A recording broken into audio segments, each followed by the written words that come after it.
그걸로 좀 범위를 줄여서 대표적인 비가역 반응을 얘기했고, 그 다음에 앙금 생성 반응도 어때요? 사실은 무슨 곱 상수가 있어요?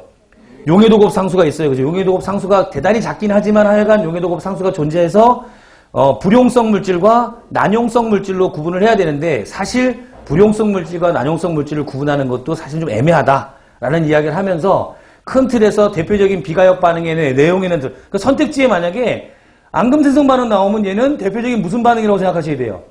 비가역 반응이라고 생각을 하셔야 돼요. 아시겠죠? 용해도 곱 상수가 있는데 이것도 가역 반응일 거야. 막 이렇게 되면은 이 문제를 그러면 어떻게 접근, 즉 출제자의 의도를 제대로 파악하지 못하는 것 중에 하나다 이런 얘기죠. 됐죠? 그래서 비가역 반응에 대한 어떤 몇 가지의 대표적인 예들을 좀 머릿속에 기억해 주면서 과제를 시작할 건데, 화학표현 법칙은 일단 그 표형상수 K는 무슨 상태의 농도가 필요한 거예요?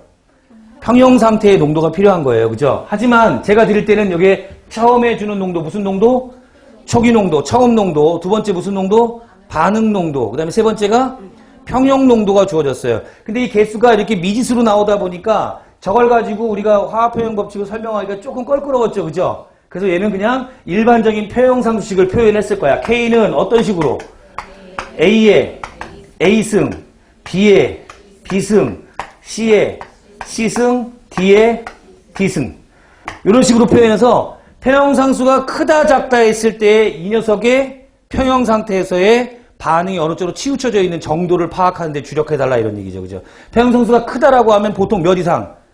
10의 3승 이상. 그죠? 표형상수가 작다 그러면 보통 뭐 이하?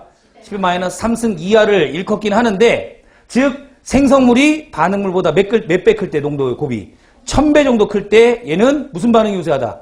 정반응이 우세하다. 표형상수가 크다라고 표현을 하는 거고, 자, 이번엔 남아있는 반응물이 생성된 생성물보다 농도의 곱이 1000배 이상 크게 되면, 즉 1000분의 1이 되게 되면 뭐가 된다? 반응은 역반응에 치우쳐져 있고 표형상수가 작다라고 표현을 하는 거예요. 표형상수가 크다 작다지 양수 음수가 아니에요, 여러분. 표형상수는 음수가 있어요, 없어요? 음수는 없어요, 여러분. 양수 음수가 아니라 크다 작다의 개념이고, 컸을 때는 어떤 상태인지를 머릿속으로 생각하지 말고 얘는 여기다 다 적어야 돼요. 다. 알겠죠? 그죠? 그래서 이 적은 다음에 이거를 앞으로는 표형상수에 대한 얘기가 나오면 이 정도의 내용은 내가 머릿속에 기억해야겠다. 끄집어내야 된다. 그리고 나중에 실전에 가보면 여러분들이 정리한 이 내용이 선택지에 다 나와요. 무슨 말인지 알겠죠? 그죠? 그래서 되도록이면 세밀하게 정리를 하고, 만약에 이번 텀에 정리할 때 생각이 안 나면 다음 텀에 색깔 달리해서 또 적고 또 적고 또 적어야 돼요.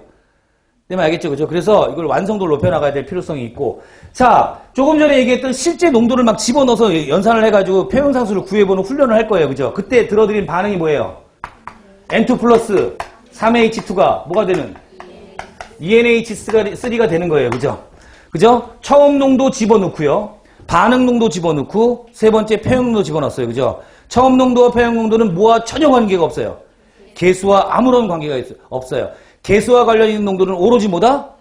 반응 농도다. 라는 거 기억하면서, 처음 농도는 문제 아주 심플하게 나와요, 여러분. 질소와 수소가 반응해서 암모니아가 생성되는 가역 반응에서, 그럼 저 반응식이 이미 지면에 써 있어야 돼요. 그리고 처음 초기 농도를 질소와 수소 모두 신몰 농도씩 넣고 반응을 진행시켰더니 6개의 농도를 찾아내야 되잖아요, 우리가. 그럼 어때요? 반응 농도 3개와 표형 농도 3개를 찾아야 되는데, 그 중에서 뭐만 주어져요? 단 한 개만 주어져요. 그 한 개로부터 나머지 5개의 농도 값을 다 찾아내셔가지고 뭘 구해야 된다? 평형 상수값을 구해내셔야 된다, 이런 얘기예요. 그 훈련까지가 된 게 이번 과제물입니다. 아시겠죠? 정리 꼼꼼하게 하시고, 숫자 집어넣고 반응 지수하고 평형 상수하고 비교해서 반응이 어느 쪽으로 진행되는지 예측. 그죠? 그 다음에 표형 상수에 영향을 주는